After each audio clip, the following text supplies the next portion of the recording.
শীতকাল পড়তে না পড়তেই সাবিত্রী দেবীর নানান রকম ভাজা পোড়া পরোটা চটপটা খাবার খেতে ইচ্ছা হয়, কিন্তু তার বৌমা টিনা শীতকাল আসলেই একেবারে শীত ঘুমে চলে যায়, কারণ সে রান্নাবান্না করতে মোটেই পছন্দ করে না। গরমকালেই রান্নাবান্না করে না, শীতকাল তো দূরের কথা। তাদের বাড়িতে এমনিতেই 3টে রাঁধুনি আছে, কিন্তু শীতকাল পড়তে না পড়তেই তাদের রাঁধুনির সংখ্যাও বেড়ে যায়। একদিন সবাই মিলে যখন বাগানে রোদ পোহাতে বসে, তখন তাদের কাজের দিদি গরম গরম কফি, পাস্তা, পিৎজা, তার সাথে নুডলস নিয়ে চলে আসে। প্রত্যেকদিন কফি খাচ্ছি, কিন্তু আজকে আর কফি খেতে ভালো লাগছে না। একটু যদি আদা মেশানো মশলা দিয়ে চা পেতাম তাহলে খুব ভালো হতো। তার সাথে কড়াইশুটির কচুরি, গুড়ি আলুর দম হলে পুরো জমে যাবে। অত কড়াইশুটির কচুরি আলুর দম আপনাকে খেতে হবে না। শীতকালে এসব খেয়ে যদি কম্বল চাপা দিয়ে ঘুমান তাহলে পেটে গ্যাস হতে পারে। তাই আমার মডার্ন শেফ রাঁধুনি যা রান্না করে দিচ্ছে তাই খেয়ে নিন। টিনা এই কথা বলে তার শাশুড়ি মাকে চুপ করিয়ে দেয়। দেখতে দেখতে এভাবেই ক্যালেন্ডারের পাতায় কয়েকটা দিন পেরিয়ে যায়। এরই মধ্যে সাবিত্রী দেবী তার ছোট ছেলে ঋত্বিকের বিয়ে দিয়ে বাড়িতে ছোট বউ নিয়ে আসে, কিন্তু ছোট বউ একেবারে অন্য ধরনের, কারণ সে গ্রামের মেয়ে। মালতী শ্বশুর বাড়িতে আসা মাত্রই রান্নাঘরের দায়িত্ব নিজের কাঁধে তুলে নেয়। বিয়ের পরের দিন সকালবেলা ঘুম থেকে ওঠার পর, এ কি তোমরা এসব কি রান্না করছো? ডিম পাউরুটি, এগুলো আবার জলখাবার নাকি? তোমরা লুচি আলুর দম, গাজরের হালুয়া, কড়াইশুটির কচুরি এসব কিছু রান্না করবে না? রান্নাঘরে বিদেশি রান্নাবান্না হবে সেটা মালতী মোটেই মেনে নিতে পারে না। অন্যদিকে তার শ্বশুরবাড়ির লোকেরাও ব্রেকফাস্ট টেবিলে বসে খাবারের জন্য অপেক্ষা করতে শুরু করে। এমন সময় রান্নাঘর থেকে সুন্দর গাজরের হালুয়া, কড়াইশুটির কচুরি, আলুর দম, তার সাথে পালং শাকের পরোটার গন্ধ বেরিয়ে আসে, যার ফলে তার পরিবারের লোকেদের মন একেবারে খুশিতে নেচে ওঠে। আমি নিজে হাতে আপনাদের জন্য ভালো মন্দ রান্না করেছি, আপনারা এগুলো খেয়ে নিন। এবার থেকে এই বাড়িতে আমিই রান্না করব। তুমি কেন রান্না বান্না করতে গেছো? আমরা টাকা দিয়ে 1000টা শেফ রেখেছি, ওরা রান্না বান্না করবে। তাছাড়া আমি ওদেরকে ফ্রেঞ্চ টোস্ট রান্না করতে বলেছিলাম, সেগুলো কোথায় গেল? কারণ এসব গ্রাম্য থার্ড ক্লাস খাবার কিন্তু আমরা খাই না। আমি ওদেরকে কাজ থেকে ছাড়িয়ে দিয়েছি, কারণ ওরা কি সব বিদেশি রান্নাবান্না করছিল, কিন্তু শীতকালে ওরকম রান্নাবান্না মোটেই মানায় না। তাই আমি ওদেরকে বলেছি যে আর কাজে আসতে হবে না, কারণ আজকে থেকে রান্নাবান্নার দায়িত্ব আমি সামলাবো। তোমার বিয়ে হয়েছে একদিনও হয়নি, এখন থেকে তুমি রান্নাঘরের দায়িত্ব নিতে এসেছো? তুমি কার পারমিশন নিয়ে ওদেরকে কাজ থেকে বার করে দিলে শুনি? ঠিক আছে বড় বৌমা, তুমি মাথা গরম করো না। ছোট বৌমা যদি রান্নাবান্না করতে চায় তাহলে ও করুক না, কারণ অনেকদিন তো রাঁধুনির হাতের রান্না খেয়েছি। এমনিতেই ওদেরকে 1000 টাকা দিয়ে রান্না বান্না করার জন্য রাখার কোনো মানে হয় না। একজন থাকুক, সে শুধু বাসন মেজে রান্নাঘর পরিষ্কার করে দেবে, আর ছোট বৌমাই রান্না বান্না করবে।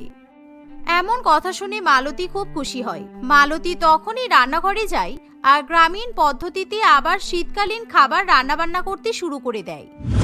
এভাবেই মালতী কিছুদিনের মধ্যেই তার শ্বশুরবাড়ির লোকেদের মন একেবারে জয় করে নেয়। কি ব্যাপার, আমার গ্রিন টি কোথায় গেল? আমি শীতকালে বিছানায় বসে গ্রিন টি খাই, তাই আমার চা আমার ঘরে পৌঁছে দাও। গ্রিন টি আবার কি? আমি তো কিছুই বুঝতে পারছি না। আমি সবার জন্য আদা দিয়ে, এলাচ দিয়ে মশলা চা বানিয়েছি। তুমি বাইরে গিয়ে বসো, তোমাকে আমি এখনই চা দিয়ে আসছি।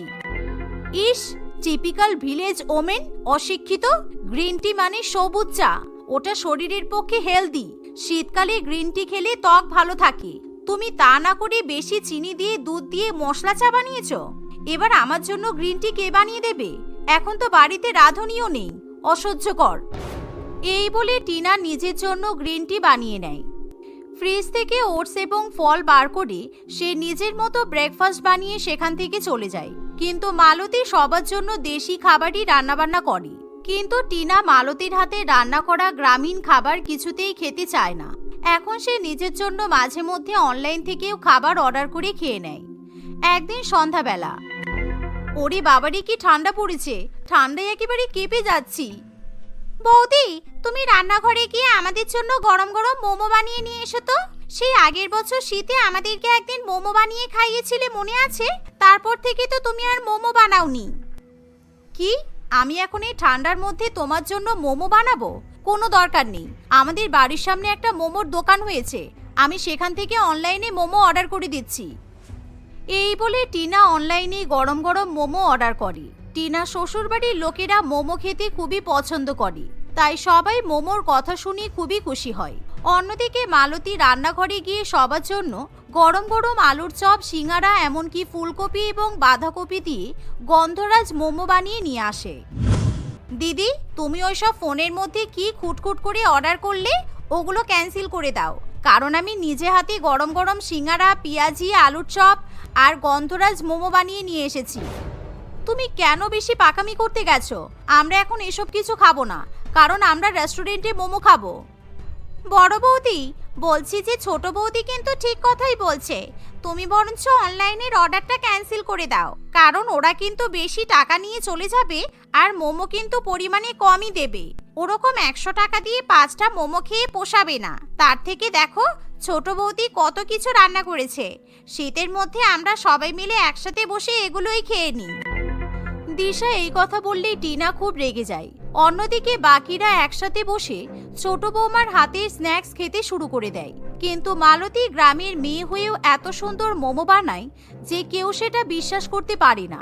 আসলে মালতী যখন বাপের বাড়িতে থাকতো তখন সে ফোন দেখে দেখে গন্ধরাজ মোমো বানানো শিখেছিল। তাদের গ্রামের জমিতে একেবারে তাজা তাজা ফুলকপি, বাঁধাকপি পাওয়া যেত, তাই শীতকালে মালতী বাঁধাকপি এবং ফুলকপি দিয়ে মোমো বানিয়ে সবাইকে খাওয়াতো। এভাবেই দেখতে দেখতে কিছুদিন কাটে। কিন্তু এখন বাড়ির লোকেরা ছোট বৌমার হাতে রান্না ছাড়া অন্য কোনো রান্না খেতেই চায় না। অন্যদিকে বড় বৌমা জেদের বসে এখন রান্না বান্না করা ছেড়েই দেয়, শুধুমাত্র এখন তার অনলাইনের খাবারই ভরসা। একদিন, মা, বেশ ভালোই তো শীত পড়েছে, চলুন আমরা কোথাও গিয়ে পিকনিক করে আসি। আমরা একটা ভালো ক্যাটারার বুক করে নিই, ও আমাদেরকে রান্নাবান্না করে দেবে। আমরা ওই খাবারগুলো নিয়ে একটা পার্কে গিয়ে পিকনিক করব। কথাটা খুব একটা মন্দ বলনি বড় বৌমা, কারণ অনেক দিন ধরে আমারও পিকনিক করতে যেতে ইচ্ছা করছে। আমি গ্রামে যেখানে থাকতাম তার পাশে একটা বড় মাঠ আছে, ওখানে সবাই পিকনিক করতে আসে। আপনারা চাইলে ওখানে পিকনিক করতে যেতে পারেন, কিন্তু ক্যাটারিং এর খাবার নিয়ে যাওয়ার কোনো দরকার নেই। আমরা সবাই মিলে আমাদের গ্রামের মাঠে পিকনিক করতে যাব, আর আমি নিজে হাতে রান্না করে আপনাদেরকে খাওয়াবো। ওই ধারে গোবিন্দপুরে পিকনিক করতে যাওয়ার কোনো দরকার নেই।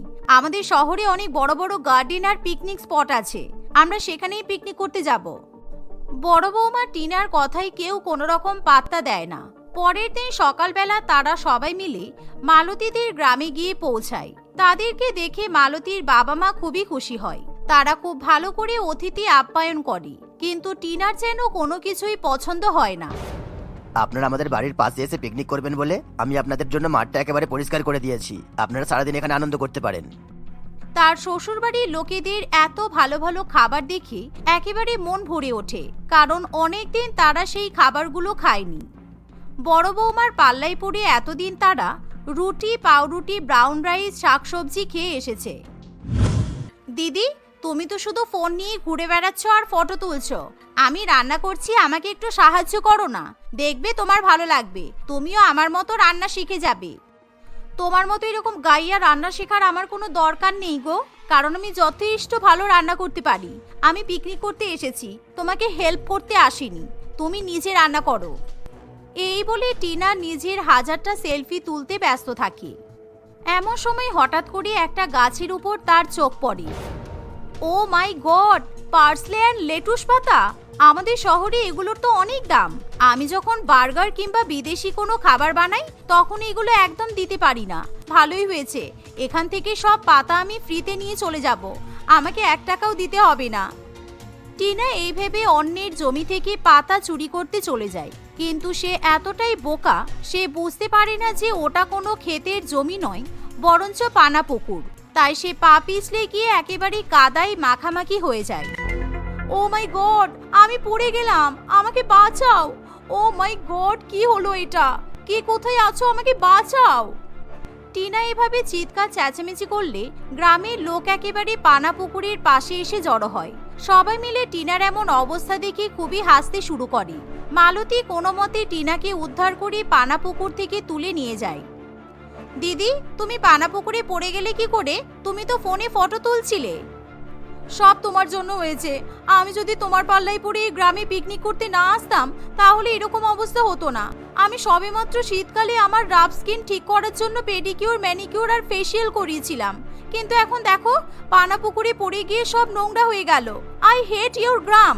বেকার বেকার লেটুস আর পার্সলে পাতা না তুলতে গেলেই ভালো হতো। তুমি যেই পাতাগুলোর নাম বললে, এখানে তো কিছুই পাতা পাওয়া যায় না। ওই পানা পুকুরে ভর্তি বিছুটি পাতা আছে। ওই পাতা যার গায়ে একবার লেগেছে তার গা হাত পা কিন্তু 1 সপ্তাহ ধরে চুলকায়। ও মাই গড, আমি তো মরেই গেলাম। আমি কেন যে ওই পাতাগুলো ধরতে গেছি? আমারও তাহলে হাত পা চুলকাবে। আমি ভেবেছিলাম শহরে গিয়ে ওই পাতাগুলো দিয়ে ফিশ ফ্রাই বানিয়ে খাবো, কিন্তু সব শেষ হয়ে গেল। উফ, আমার হাত পা ভীষণ চুলকাচ্ছে, আমার পেট চুলকাচ্ছে, আমার মাথা চুলকাচ্ছে। ওরে বাবা রে! টিনা এরকম পাগলের মতো শুরু করলে তার শ্বশুরবাড়ির লোকেরা ভীষণ ভয় পেয়ে যায়। সেদিনকার মতো তাদের পিকনিক মাথায় ওঠে। তারা সেই মুহূর্তে শহরে ফিরে যায়। কিছুদিন বিশ্রাম নেওয়ার পর টিনা আগের মতো সুস্থ হয়ে ওঠে, কিন্তু এরকম ঘটনার পর থেকে টিনার কখনো মালতীকে খারাপ কথা শোনায় না। মালতী এখন খুশি মনে নিজের মতো রান্নাঘরের দায়িত্ব সামলায়।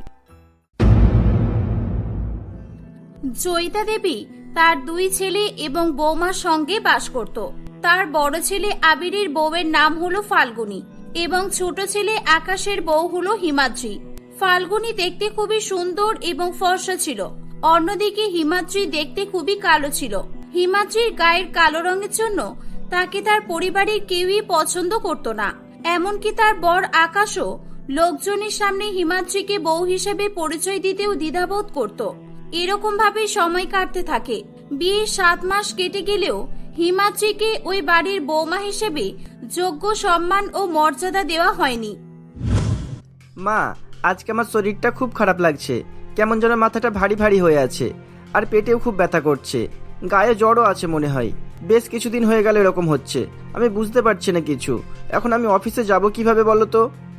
এই অবস্থায় তুমি কিভাবে অফিসে যাবে? আর 2 দিন পর পরই তোমার এরকম হচ্ছে। আমার মনে হয় দোকান থেকে বারবার ওষুধ কিনে না খেয়ে একবার ভালো ডাক্তার দেখানো উচিত। তুই চুপ করে থাক, তুই বেশি বকিস না। তোকে আমাদের মাঝখানে কে কথা বলতে বলেছে? আর আজকে আমার এই অবস্থা শুধুমাত্র তোর জন্য। ওকে, তুই যবে থেকে এই বাড়িতে এসেছিস সেই থেকেই আমার সঙ্গে সবকিছু খারাপ হচ্ছে। বিশেষ করে আমার শরীর একটুও ভালো থাকছে না। তোর মুখটা দেখলেই আমার সমস্ত খুশি দূর হয়ে যায়, আর তোর মুখের মতো আমার জীবনেও অন্ধকার নেমে আসে। আকাশ, এসব তুমি কি বলছো? তোমার শরীর অসুস্থতার সঙ্গে আমার কিসের সম্পর্ক? কারোর জন্য কখনো কারোর শরীর অসুস্থ হয় না। আমার ছেলে ঠিকই তো বলছে, তুই একজন অপয়া মুখপুরি মেয়ে। তোর কারণে আমার ছেলের জীবনে মানসিক শান্তি বলে কিছু নেই, আর তাই জন্য ও কিছুদিন পর পর অসুস্থ হয়ে পড়ে। আমার ছেলের যদি কিছু হয় আমি কিন্তু তোকে মেরে ফেলবো। ছাড়ো মা, একে বলে কোনো লাভ নেই। বাবা শুনতে পেলে আবার আমাদেরই কথা শোনাবে। বাবা নিজের হাতে আমার জীবনটা শেষ করে দিল। বাবার পছন্দ অনুযায়ী বিয়েটা করাই আমার ভুল হয়েছে। তুই দাঁড়িয়ে হাঁ করে দেখছিস কি? যা এখান থেকে। মা, তুমি আমাকে একটু ডাক্তারের কাছে নিয়ে চলো তো। জয়িতা দেবী তার ছেলেকে ডাক্তারের কাছে নিয়ে চলে যায়। এভাবেই তাদের বাড়িতে যখনই খারাপ কিছু হতো তারা সবাই মিলে হিমাদ্রিকেই দোষারোপ করত। আসলে তারা সবাই হিমাদ্রির গায়ের কালো রঙকে অশুভ বলে মনে করত এবং তার জন্য সবাই তাকে অপয়া বলেই ডাকতো। হিমাদ্রি মনে মনে খুবই কষ্ট পেত। তার দুঃখ কষ্ট বোঝার মতো শুধুমাত্র একজনই ছিল, তার শ্বশুর মশাই রামপ্রতাপ বাবু। রামপ্রতাপ বাবু তার বন্ধুকে কথা দিয়েছিল তার মেয়ের সঙ্গে নিজের ছেলের বিয়ে দেবে। সেই কথা রাখার জন্যই আকাশকে বাধ্য হয়ে হিমাদ্রিকে বিয়ে করতে হয়েছিল। আকাশ হিমাদ্রিকে পছন্দ না করলেও হিমাদ্রি তার স্বামীকে খুবই ভালোবাসতো এবং সব সময় তার স্বামীর মঙ্গলের জন্য প্রার্থনা করত। একদিন, মা, আপনার কাছ থেকে একটা অনুমতি নেওয়ার ছিল। আপনার ছেলে তো সবসময় অসুস্থ হয়ে পড়ে। আমাদের বাড়ির একজন প্রতিবেশী আমাকে বলেছে আমি যদি করবা চৌথের উপোস করি তাহলে আপনার ছেলে সুস্থ হয়ে যাবে। তাই আমি আপনার ছেলের মঙ্গলের জন্য আর ওর দীর্ঘ আয়ুর জন্য করবা চৌথের ব্রত করব। কি, করবা চৌথের উপোস করবে? আমাদের বাঙালিদের মধ্যে এগুলো পালন করা হয় না। কোনো দরকার নেই এসব উপোস করার। আর এমন করছো যেন তুমি আমার ছেলের মঙ্গলের জন্য কত চিন্তিত। আমার ছেলের জীবন তো অমঙ্গল সেদিন থেকেই হয়ে গেছে যেদিন তুমি এই বাড়িতে এসেছো। তুমি যদি আমার ছেলের মঙ্গল চাও তাহলে এই বাড়ি থেকে চলে যাও। গিন্নি, তুমি আবার শুরু করেছো? তুমি এই মেয়েটাকে আর কত অপমান করবে, আর কতই বা ছোট করবে বলো তো? ও যখন করবা চৌথের উপোস করবে বলছে, করুক না। ও যদি মনে করে এগুলো করলে ওর স্বামীর মঙ্গল হবে, তাহলে ওকে তুমি বারণ করো না।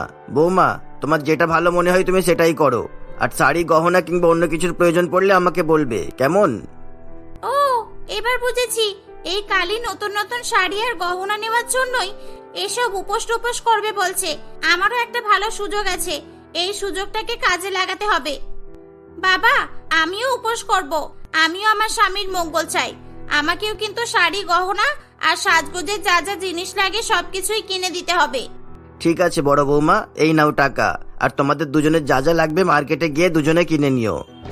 ঠিক আছে বাবা দিন। তাহলে ছোট, কালকে আমরা দুজনে মার্কেটে যাব, ঠিক আছে? টাকাগুলো এখন আমার কাছেই থাক।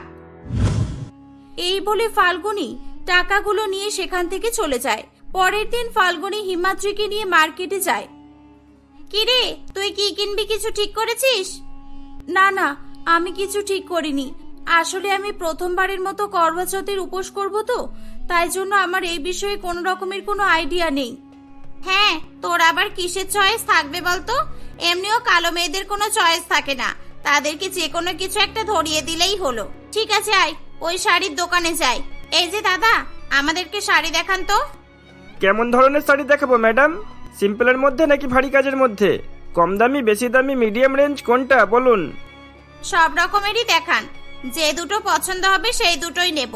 কি রে ছোট, দেখ তোর কিছু পছন্দ হচ্ছে কিনা। আমি দেখেছি করবা চৌথের সময় মেয়েরা একটু ঝিকমিকি ঝিকমিকি কালারিং শাড়ি পরে, কিন্তু এই ঝিকমিকি রং বেরঙের শাড়িগুলো দেখে তোর কোনো লাভ নেই। তোর গায়ের রং খুবই কালো, এগুলো পরলে তোকে একদম মানাবে না। তুই বরং একটা সাধারণ শাড়ি পছন্দ কর।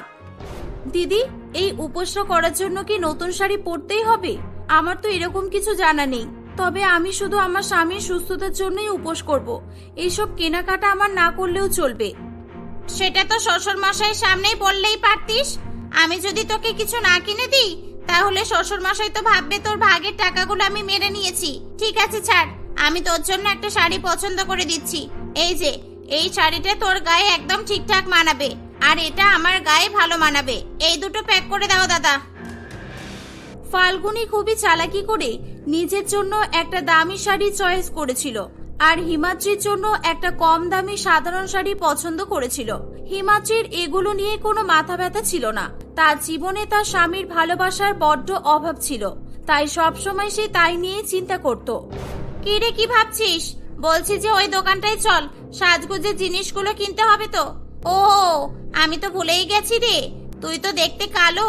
কালো মেয়েদের সাজলে একদম ভালো লাগে না, মেকআপ করলে তো একেবারে পেতনি মনে হয়। তোর তো সাজগোজের কোনো জিনিসের প্রয়োজন পড়বে না, কারণ তুই যেমনই সাজিস না কেন তোকে ভালো লাগবে না। তুই এক কাজ কর, তুই এখানে দাঁড়া, আমি আমার জন্য সাজগোজের জিনিসগুলো কিনে নিয়ে আসি। ঠিক আছে দিদি, তুমি যাও, আমি দাঁড়িয়ে আছি। ফাল্গুনি নিজের জন্য অনেক জুয়েলারি এবং মেকআপ প্রোডাক্ট কেনে। এই চল, আমার জুয়েলারি কেনা হয়ে গেছে। এই হিমাদ্রি, আমি দেখেছি করবা চৌথের উপোস রাখার সময় সবাই হাতে মেহেন্দি পরে। দেখ, রাস্তার ধারে কত মেহেন্দিওয়ালা বসেছে, সবাই ভিড় করে দাঁড়িয়ে দাঁড়িয়ে মেহেন্দি পড়ছে। চল, আমরাও মেহেন্দি পরি। এই না না, আমি তো ভুলেই গেছিলাম। কি হলো দিদি, কি ভুলে গিয়েছিলে? তুই তো কালো, কালো মেয়েদের হাতে মেহেন্দি পরে কোনো লাভ হবে না, কারণ তোর হাতের মেহেন্দি যে দেখাই যাবে না। তোর গায়ের কালো রঙের সঙ্গে মেহেন্দির রং মিশে যাবে। মেহেন্দি ফর্সা মেয়েদের হাতে মানায়, দেখছিস না সব মেয়েগুলো কোনুই পর্যন্ত হাত ভর্তি করে মেহেন্দি পড়ছে, কিন্তু আমি রাস্তার ধারে বসে মেহেন্দি পরবো না। তুই এক কাজ কর, তুই বাড়ি যা, আমি পার্লারে যাচ্ছি। পার্লার থেকে ভালো করে মেহেন্দি পরে আমি বাড়ি আসবো। আর এই নে, এই জিনিসগুলো নিয়ে যা, আমার ঘরে রেখে দিবি কিন্তু। ঠিক আছে দিদি, দাও। হিমাদ্রি শপিং এর ব্যাগগুলো নিয়ে বাড়ি ফিরে আসে। তাকে দেখে তার শ্বশুর মশাই বলে, বাহ, ছোট বৌমা তো বেশ ভালোই কেনাকাটা করেছে তাহলে। যাক, খুব ভালো, খুব ভালো করেছো। নিজের পছন্দ মতো সব কিনেছো তো? খেয়ে দিয়ে কাজ নেই, তুমি শুধু শুধু এই কালির পেছনে টাকা নষ্ট করছো। এই মেয়ে আমাদের সবসময় ক্ষতি করতেই ব্যস্ত। আহ গিন্নি, তুমি একটু চুপ করো তো। আচ্ছা, বড় বৌমা কোথায়? বড় বৌমার কেনাকাটা কি এখনো হয়নি নাকি? না বাবা, দিদি পার্লারে গেছে হাতে মেহেন্দি পরতে। ও আচ্ছা আচ্ছা, তুমি তাহলে মেহেন্দি পড়তে গেলে না কেন? তুমিও তো যেতে পারতে। এ ঠিক করেছে মেহেন্দি পড়েনি, এ হাতে মেহেন্দি লেপে বসে থাকলে কাজগুলো কি ওর বাবা এসে করে দিয়ে যাবে? এমনিও কালোদের হাতে মেহেন্দি পড়ে কোনো লাভ নেই। যা, গিয়ে বাড়ির কাজগুলো করে নে। হিমাদ্রি মন খারাপ করে সেখান থেকে চলে যায়। বেশ কয়েকদিন কেটে যায়। দেখতে দেখতে করবা চৌথ চলে আসে। হিমাদ্রি এবং ফাল্গুনী দুজনেই উপোস রাখে। হিমাদ্রি ঘরে গিয়ে দেখে আকাশ তখনও অসুস্থ অবস্থায় শুয়ে আছে। আকাশ, আমি তোমার জন্য করবা চৌথের উপোস করেছি। রাত্রিবেলা যতক্ষণ না চাঁদ দেখা যাচ্ছে আমি নির্জলা উপোস করব। রাত্রিবেলা নিয়ম অনুযায়ী স্বামীদের হাতে মেয়েরা উপোস ভঙ্গ করে, তাই আমি তোমার কাছে একটা অনুরোধ করতে এসেছি। কি অনুরোধ করবে আমি সেটা বুঝতে পেরেছি। তুমি ভাবলে কি করে নিজের হাতে তোমাকে জল খাইয়ে খাবার খাইয়ে তোমার উপোস ভঙ্গ করব? কত ভালো ভালো ডাক্তার দেখানো হলো, কিছুতেই কিছু হচ্ছে না। তোমার এই ফালতু একটু উপোস করলে আমি সুস্থ হয়ে যাব? তুমি ভাবলে কি করে? আমি সুস্থ তো সেদিনই হব যেদিন তুমি আমার জীবন থেকেই চলে যাবে। আকাশের কথা শুনে হিমাদ্রি কাঁদতে কাঁদতে সেখান থেকে চলে যায়। সারাদিন হিমাদ্রি না খেয়েই কাটাতে থাকে, কিন্তু ফাল্গুনী লুকিয়ে লুকিয়ে খাবার খেতে থাকে। আরে ছোট, না খেয়ে থাকার কোনো প্রয়োজন নেই। আমি যেরকম খাচ্ছি তুইও লুকিয়ে লুকিয়ে খেয়ে নে, কেউ কিচ্ছু জানতে পারবে না। আর এমনিও খেলেই বা কি হবে, আমাদের বাঙালিদের মধ্যে এসব উপোসের কোনো মানে হয় না। আর এমনিও আকাশ তো বলেই দিয়েছে ও নিজের হাতে তোকে খাওয়াবে না, তুই তাহলে কি করে উপোস ভঙ্গ করবি? আমার তো মনে হয় তোর এখনই খেয়ে নেওয়া উচিত। বেকার উপোস করে তোর কোনো লাভ নেই। না দিদি, আমি খাবো না, আমি কিচ্ছু খাবো না। এই উপোসটা আমি অনেক বিশ্বাস করে করছি। জানি না এটা করে কোনো কাজ হবে কিনা, কিন্তু উপরওয়ালা যদি একবার আমার প্রার্থনা শোনে তাহলে আমি খুব খুশি হব। আমি সব সময় চাই আমার বর সুস্থ থাকুক, ভালো থাকুক। আর আকাশ আমাকে নিজের হাতে না খাওয়ালে আমি উপোস খুলবো না। না খেয়ে আমার মৃত্যু হলেও কোনো দুঃখ নেই। এমনিও রাকেশ বলেছে আমিও জীবন থেকে চলে গেলে ও সুস্থ হবে, ওর জন্য আমি সব করতে পারি। আকাশ দরজার বাইরে থেকে তাদের কথা শুনছিল। হিমাদ্রির কথা শুনে রাকেশের চোখে জল চলে আসে। সে বুঝতে পারে হিমাদ্রি তাকে কতটা ভালোবাসে। হিমাদ্রি, আমাকে ক্ষমা করে দাও। তুমি আমাকে এতটা ভালোবাসো আমি জানতাম না। আমি তোমার সঙ্গে অনেক অন্যায় করেছি, কিন্তু আর নয়। আজ থেকে তোমাকে খুশি রাখার দায়িত্ব আমার। আমি তোমাকে আর কোনো রকম ভাবে কষ্ট দেব না। পারলে আমাকে ক্ষমা করে দিও প্লিজ। এই কথা শুনে হিমাদ্রি খুবই খুশি হয়, তার চোখে জল চলে আসে। আজকের দিনটা হিমাদ্রির জীবনে খুবই স্পেশাল একটা দিন ছিল। হিমাদ্রি তার স্বামীর ভালোবাসা পেয়ে খুবই খুশি হয়। আকাশ আজকে প্রথমবারের মতো নিজের হাতে হিমাদ্রিকে খাইয়ে দেয়। হিমাদ্রিকে বউ হিসেবে মেনে নিয়ে আকাশও একরকমের মানসিক শান্তি উপভোগ করে। আসলে হিমাদ্রিকে সে মন থেকে মেনে নিতে পারছিল না বলে সে সবসময় মানসিক চাপের মধ্যে থাকতো, আর সেই জন্যই তার শরীর খারাপ করত। এখন মানসিক দিক থেকে সে পুরোপুরি চাপমুক্ত ছিল। হিমাদ্রিকে সে খুবই ভালোবাসতে থাকে। এভাবেই ধীরে ধীরে আকাশ সুস্থ হয়ে ওঠে। সবাই একসঙ্গে মিলেমিশে বসবাস করতে থাকে।